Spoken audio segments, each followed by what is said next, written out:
Bienvenidos, bienvenidas. Ahora sí, formalmente, gracias por sintonizar La Ley de la Selva como cada lunes aquí por la noche en C5N. Hoy vamos a hablar con gente que está desesperada.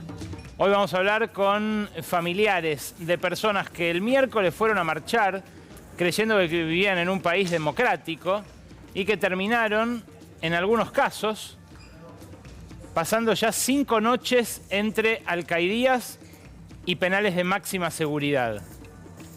Hoy van a conocer en primera persona lo que es ser levantado al voleo en medio de una manifestación multitudinaria y pacífica hasta cierto punto, como la del miércoles, en medio de un despliegue de infiltrados policiales que hicieron y deshicieron a gusto, adelante de las cámaras, de manera obscena, como nunca habíamos visto infiltrados policiales pasando del otro lado de la valla, siendo rescatados por la jerarquía policial a cargo en el lugar, mezclándose unas fuerzas con otras.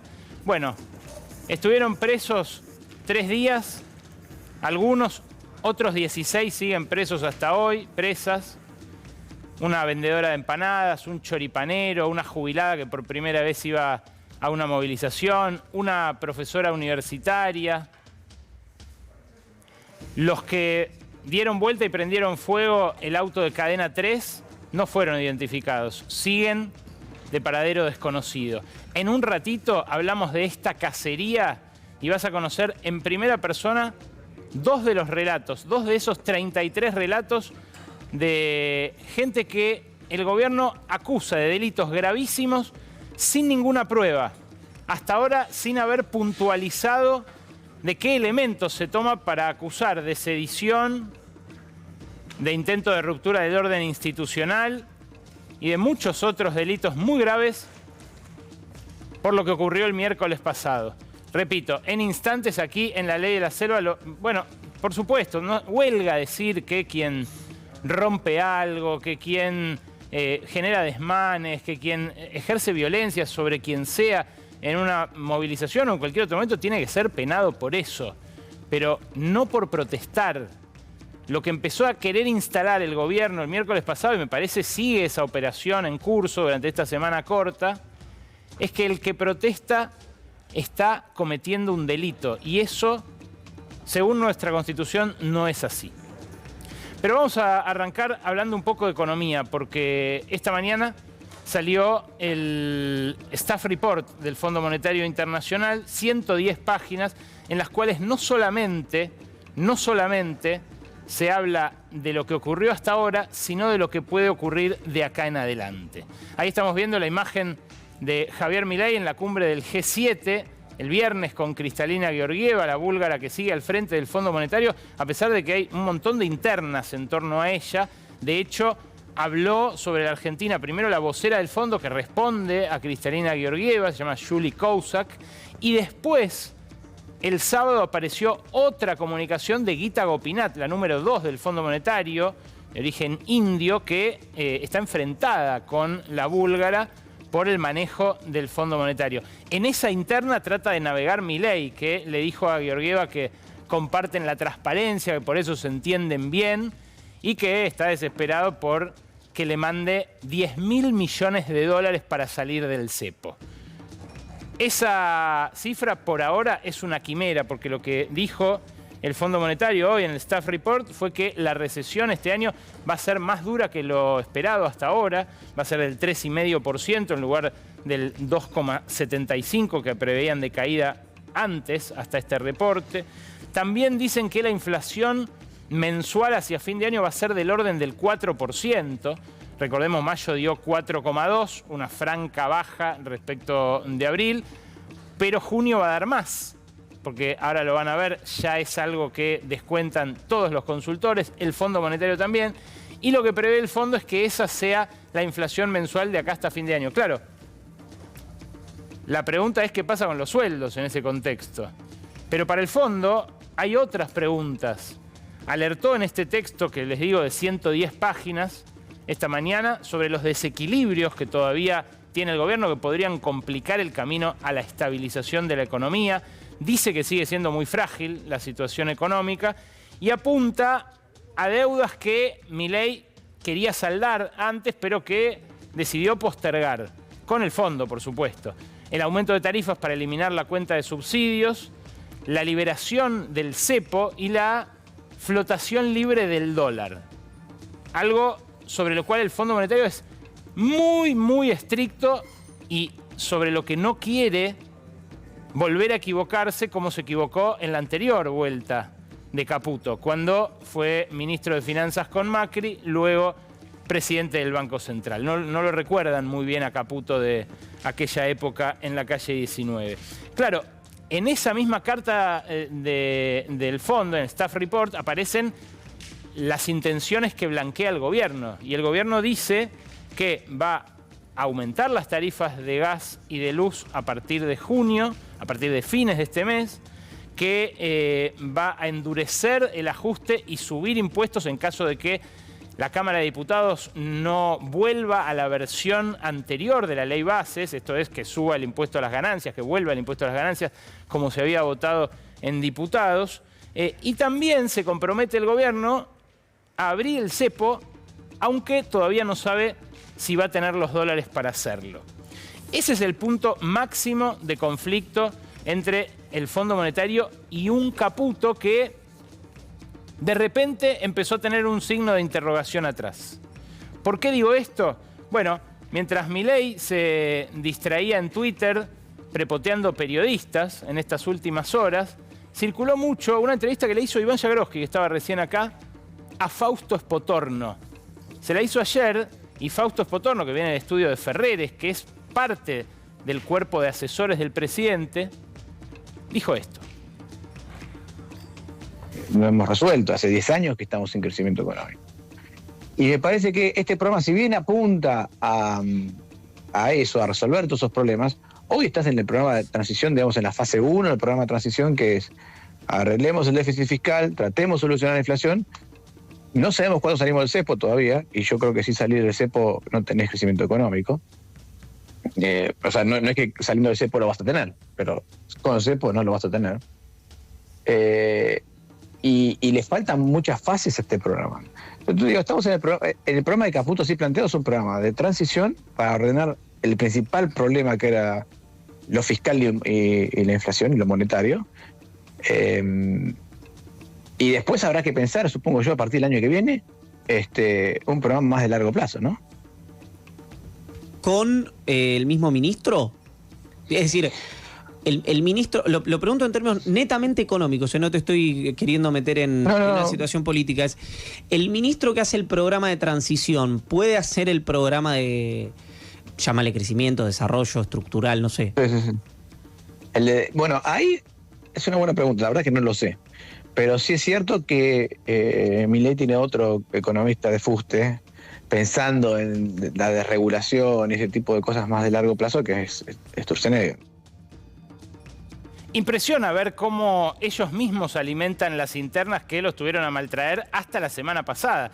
La semana pasada fue una muy buena semana política para el gobierno, que consiguió la venia del Fondo Monetario, la renovación del swap con China, la aprobación de la ley bases y que también se difundió este dato de inflación positivo para el gobierno de mayo. Pero hasta esa semana venían con internas realmente encarnizadas. Y ahora vuelve una de la época del macrismo. Esta interna, la interna entre el ministro de Economía y el jefe de la reforma del Estado en las sombras, podríamos decir. Un hombre que ha tenido mucha gravitación sobre la gestión de estos primeros 6 meses del gobierno de Javier Milei, pero que no tuvo cargo. Entró y salió infinidad de veces con Lucas Liach de la Quinta de Olivos, de la Casa Rosada, pero nunca asumió en ningún cargo. Cuando dijo Milei hace 2 semanas, en plena crisis de Petovelo, que lo iba a hacer ministro, todavía no tenía decidido dónde. Y ahora Spotorno dice, ahí está, planteándolo como un recambio del propio Caputo, poniéndole la misma fecha de vencimiento que los alimentos esos que amarrocó Petovelo en el galpón, al ministro de Economía, al que Milei todo el tiempo elogia y dice que es un campeón y que hay que llevarlo en andas y aplaudirlo. Bueno, esta interna que se arrastra, como decía, de la época de Macri, que genera desconfianzas mutuas, recelos en la implementación de decretos. Recuerden, por ejemplo, Caputo forzó una marcha atrás con la liberación de los precios de las prepagas, que criticó públicamente Sturzenegger. Luego, Caputo ahora se volvieron a liberar los precios de las prepagas por parte del gobierno y Caputo debió tolerar que eso pase, aún entre los elogios del presidente. Pero es una interna que además se produce en medio de movimientos raros en el Ministerio de Economía. El viernes, ya cerrado el mercado, después de un día no tan satisfactorio para el equipo de finanzas, porque había bajado el dólar con la renovación del swap, con la aprobación de la ley base, y el viernes volvió a los casi 1.300 a los que estaba en el blue antes de la venia del Congreso, el desempate de Villarruel. Bueno, el viernes, después del cierre del mercado, anunció Joaquín Cotani su salida del puesto de viceministro de Economía. Cotani, que es el hombre de traje oscuro que tengo aquí detrás, era como el garante de Cavallo en el equipo. Cavallo lo tuvo como funcionario, como subsecretario de Financiamiento un tiempo en los 90, lo mantuvo cerca suyo luego como un referente, un discípulo. Cotani vive en Nueva York, la familia suya también, entonces estaba yendo y viniendo y dijeron con Caputo, hasta acá llegó el amor. Se puede leer también como un retiro de ese apoyo, de esa garantía de Cavallo, a quien Milei ya dijo varias veces que considera el mejor ministro de Economía de la historia. ¿Y quién llegó?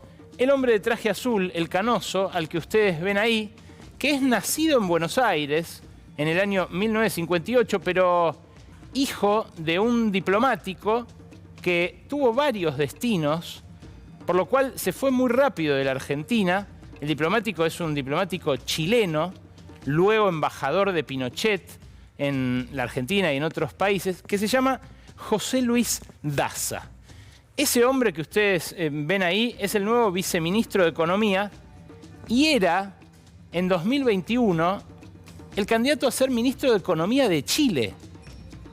Sí, es un economista nacido en Argentina, chileno por adopción y por origen y su familia y su vida que está hecha en Chile en su juventud. Es economista de la Universidad de Chile, luego doctorado en Estados Unidos y que luego se radicó en Nueva York. Ahí lo conoció a Caputo, a Bausili. Tiene la misma trayectoria más o menos que Caputo y que Bausili. Deutsche Bank, JP Morgan, jefe de portafolio, los mandamás de Wall Street, los lobos de Wall Street. Pero escuchalo cuando quería ser ministro de Economía de José Antonio Kast, el ultraderechista que perdió, en el caso chileno, contra Gabriel Boric, en uno de los debates previos a esa elección.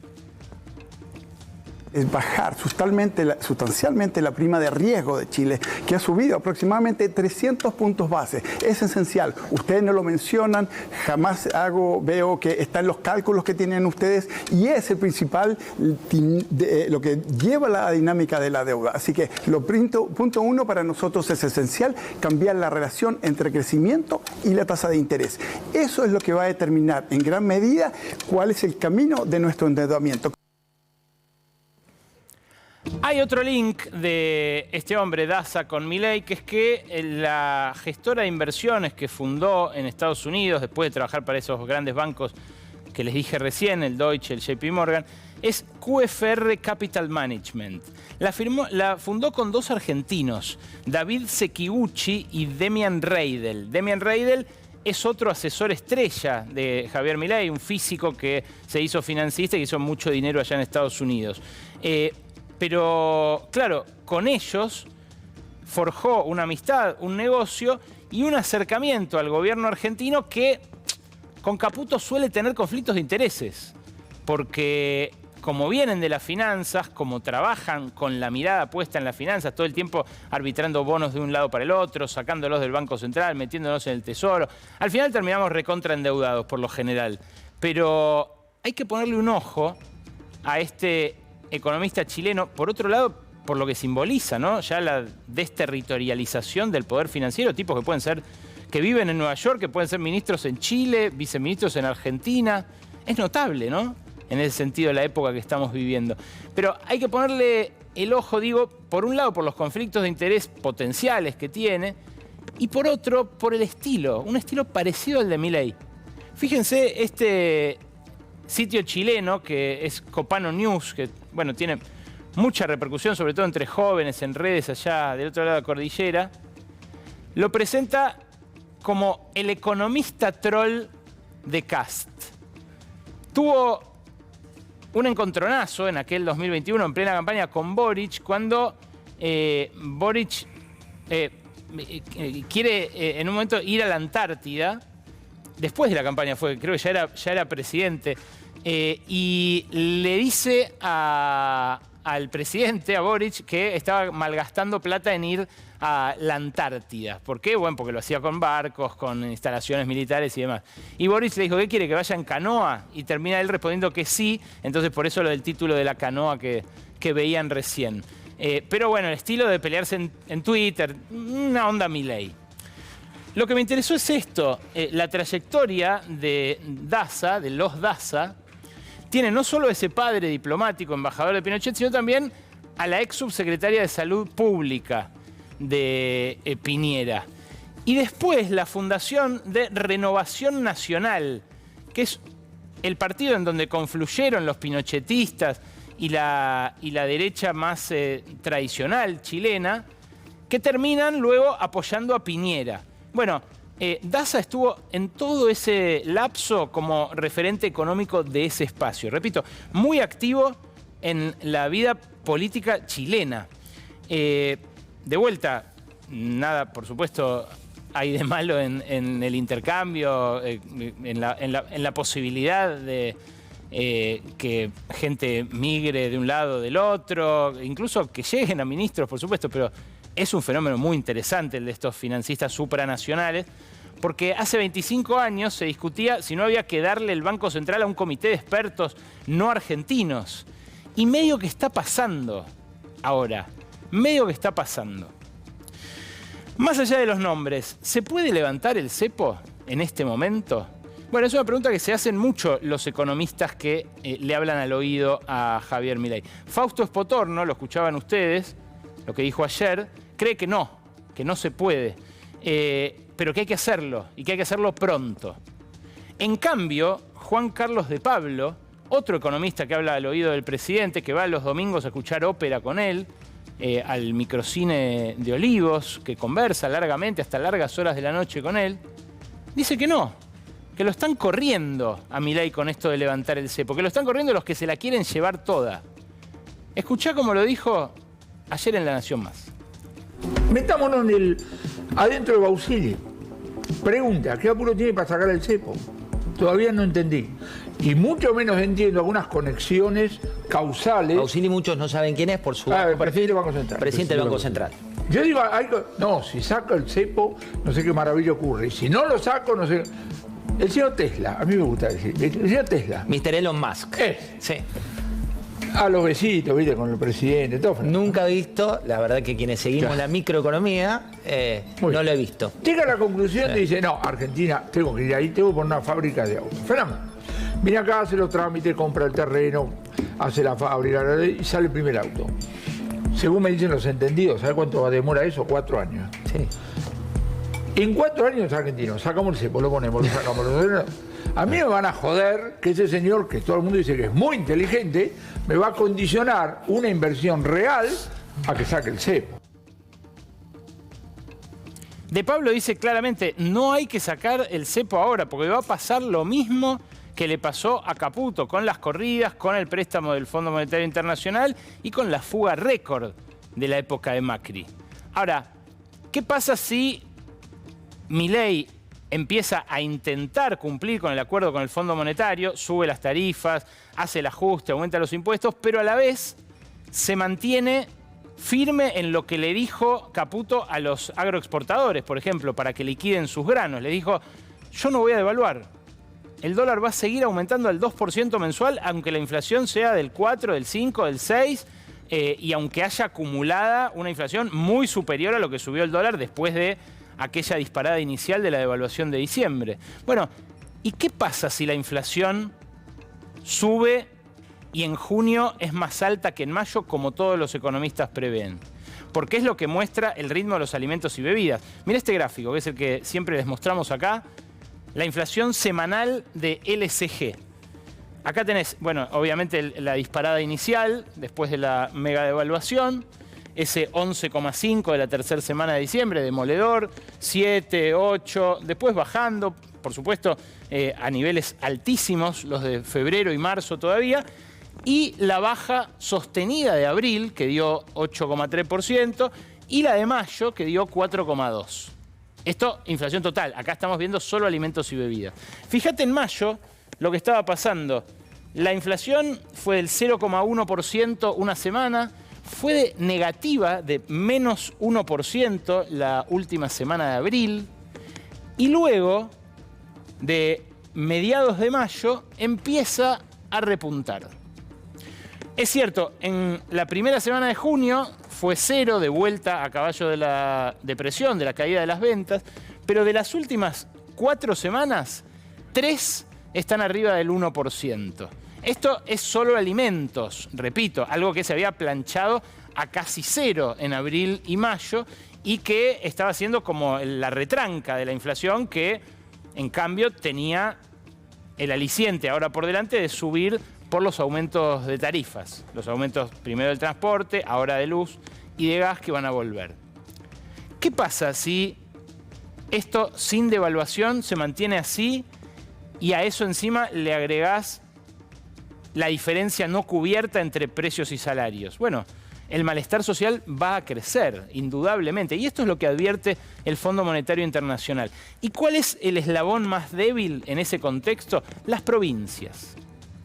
Las provincias se han quedado sin plata y desesperadas acuden a Caputo en búsqueda de fondos. Caputo a todas invariablemente les dice que no. Yo les mostré la semana pasada dónde fue el ajuste, les mostré también qué empresas han ganado 5, 6, 7 veces más en términos reales que en el primer trimestre del año pasado, a caballo de ese ajuste, cómo eso tiene como contrapartida la transferencia en contra de los salarios, o sea, una transferencia de ingresos de los que vivimos de un ingreso fijo hacia estas empresas. Pero acá hay otra transferencia, que es el ajuste contra las provincias. Y en esa transferencia, además, Caputo se está mostrando algo más selectivo que a principio del gobierno. Lo que ves acá es el ajuste, según el IARAF, que es un instituto muy ortodoxo fiscalmente que conduce Nadine Arganiaraz, lo que pasó con cada una de estas provincias en los primeros 5 meses del gobierno de Milei, que son los meses para los cuales hay datos. En algunos casos, el ajuste fue más brusco al principio y luego aflojó. Pero en la mayoría de los casos fue al revés. Fíjate, lo que ves son las barritas hacia arriba o abajo de cada uno de los distritos. Y ahora vas a ver la menos perjudicada, con la cual fue más suave, si se quiere, la motosierra, y una de las que está siendo más discriminada. Ponelas todas, porque cada uno por ahí tiene la chance de buscarse en el gráfico mientras yo les cuento, pero es realmente notable la diferencia que hay acá. Mirá, hay 18 jurisdicciones a las cuales el gobierno nacional les aumentó la intensidad del recorte a lo largo de los primeros 5 meses. Hay solamente 2 a las cuales les aflojó un poco Javier Milei. Esas 2 son la ciudad de Buenos Aires, de Jorge Macri, y la Santa Cruz de Claudio Vidal, que le ofreció los votos necesarios para destrabar la ley Bases en el Senado.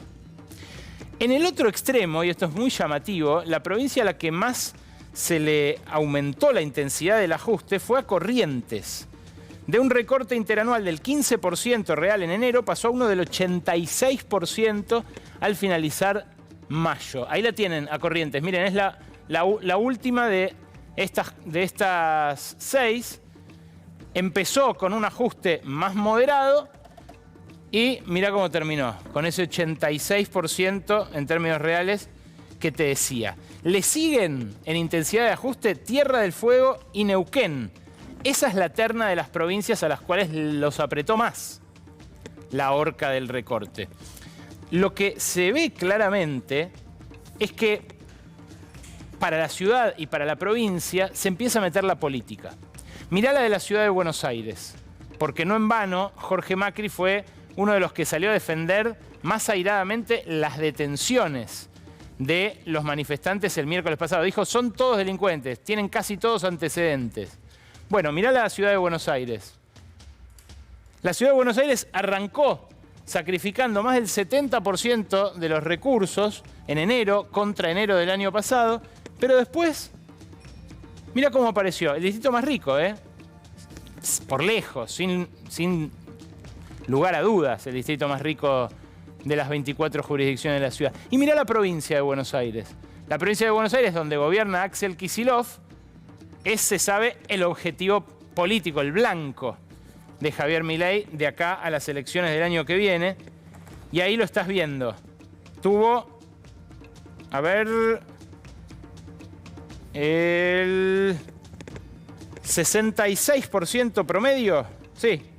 Se lo mantuvo casi constante durante todo el periodo, de enero a mayo, entre el 60 y el 70% de recorte. Bueno, es ahí donde se está dirimiendo también la política, porque la ley base salió con un voto comprado, muy evidentemente, el de la senadora Crexel de Neuquén, pero con muchos otros votos que fueron por apriete, ¿no? Cambio por beneficios para las provincias, alguna obra que se destrabó, la transferencia a alguna obra. Y claro, encima todavía no está el texto definitivo, siguen retocándolo. Francamente, una práctica parlamentaria sui generis la que estamos viviendo. Ahora, hay un punto, el punto del régimen de incentivo a las grandes inversiones, que es especialmente delicado, porque dicen los que se esperanzan en que Milei la pegue, que con eso pueden llegar a venir las inversiones que sostengan una especie de veranito, una bonanza, que francamente yo no descartaría en caso de que efectivamente se alineen los planetas para él. Ahora, lo que hace el RIGI también es que el fisco resigne cobrar impuestos a esas multinacionales que con un boleto de más de 200 millones de dólares vengan y hagan un emprendimiento, dicen, nuevo.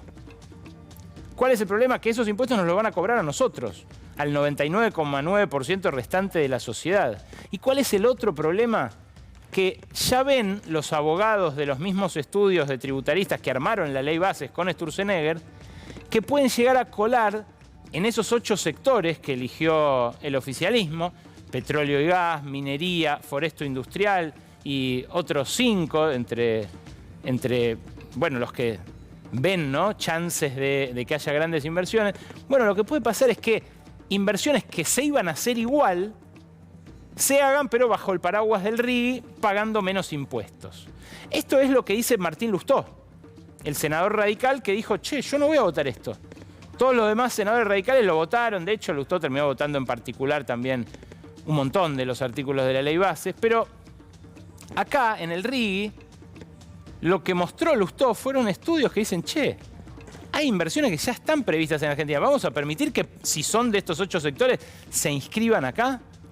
Mira, esto es un informe de Aleph Energía, un trabajo que muestra justamente las inversiones petroleras de este año y del año pasado. Estas son las del año pasado. Unos 11.000, casi 12.000 millones de dólares. El grueso lo hizo YPF, Compañía de Capitales Mixtos, pero conducida por el Estado. La segunda es PAE, la empresa privada más importante del país en términos de inversiones, la petrolera que más invierte también por lejos, que puso 1.650 millones de dólares. Después están todas por debajo de 1.000, pero hay un montón de empresas que invirtieron más de 200. Fíjate, Phoenix, Capsa, Chevron, CGC de Urnequian, Shell, Pampa, Total, la francesa, Tech Petrol de Paolo Roca. Acá hay varios empresarios muy entusiasmados con la política de Javier Milei. Ahora, fíjate para este año lo que hay previsto, según siempre este informe de Aleph Energy. Son casi las mismas inversiones, 11.400 millones de dólares en este caso, casi los mismos actores y por lo menos una decena que tiene previsto invertir más de 200 millones de dólares. Bueno, lo que dice Lustó es, el articulado actual no nos garantiza que el RIGI no lo aprovechen empresas que igual iban a invertir y que, bueno, ahora tendrían un beneficio en el cual se les bajarían 10 puntos porcentuales por abajo de las patas, 10 puntos porcentuales la carga tributaria total. Si fuera así, el fisco estaría renunciando a recaudar solamente por este sector unos 1.000 millones de dólares. 1.000 millones de dólares que, insisto, te van a cobrar a vos, me van a cobrar a mí, en el IVA, en ingresos brutos, en impuestos que son de lo más injusto, incluso en el impuesto a las ganancias, que es un impuesto progresivo. Hay mucha gente a la que le cae antipático que uno diga esto. Fue un acto demagógico de masa en plena campaña votar que se vaya, pero que en caso de volver ahora con los sueldos deprimidos como quedaron después del golpe de Caputo, bueno, se convertiría también en una exacción sobre laburantes que no están en este momento en una situación holgada. Bueno, de ahí para arriba, el cielo es el límite. Lo que puede llegar a renunciar de recaudar el fisco a partir del RIGI es como haber firmado un cheque en blanco. Digo haber firmado porque es muy difícil que en diputados se revierta nada de esto. El RIGI casi no tuvo retoques en este sentido, en su definición más profunda en el Senado, y lo más probable es que sea ley y que ya arranque. Las inversiones, por supuesto, bienvenidas en un país en crisis, en un país en el cual además el empleo empieza a escasear a caballo de la depresión. Pero lo más probable es que la aplicación de regímenes como este derive antes que en una bonanza o en un veranito, en un nuevo ajuste con las consecuencias sociales que ya vimos.